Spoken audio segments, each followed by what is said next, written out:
I feel like he would change just the ad of just the attitude. It doesn't have to always be X's and O's.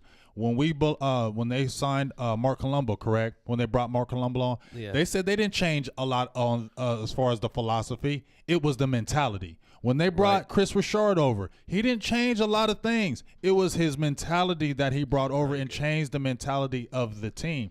When you have that changes the game as far as what you are doing as a whole when the mentality changes. Let's see. With Jason Garrett, Kitna, he probably was a big influence on Romo as well. Romo will probably have a lot of good things to say about him too, because he was a backup there with Romo. And I liked Kitna when he came in as a quarterback, didn't you? Yes, when he came, think about it. He was always consistent. He was the one that got probably Jason Garrett his job. Yeah, wasn't he the quarterback when things were going bad and he went 5-3? It was Jon Kitna. It was Jon Kitna that saved Garrett, because Kitna won a lot of those games because we knew we had a chance. Because when you saw Kitna play, it wasn't that he was a great quarterback. He had that fiery attitude. Like you felt like you could win with him because he was smart and he had that attitude. You knew he was going to throw some interceptions, but you also knew that attitude, he could get the whole team pumped up. And that's what I loved about him. And I think that's what's going to carry over to the coaching realm.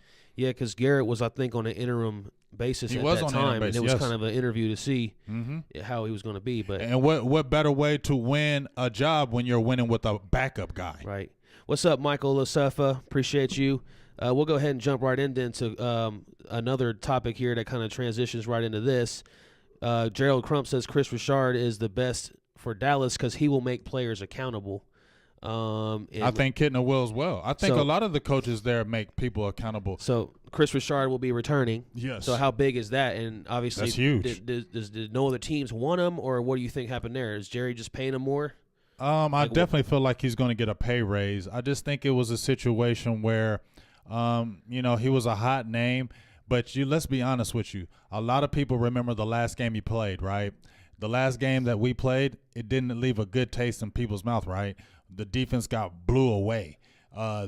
We had records set on us. So if you're a GM or anything like that, and you see a guy, you're thinking about getting him as your coach, and then you see that happen on the last game, they shouldn't hold that to you, but a lot of those guys do, and they're going to remember your last game. Now, Coach Chris Richard probably, if we went to the Super Bowl and won a Super Bowl, I think Chris Richard has a head coaching job. But because we lost to the Rams and the way we lost to the Rams, a lot of that hot fire that was on Chris Richard cooled a little bit. Yeah, I could agree with that. Just looking at the comments a little bit more before we move on. Raheem Scott, what's going on? I'm giving a few more shout-outs. Franklin Green, thanks for tuning in. Alfonso Sloan, Sidney Mansfield,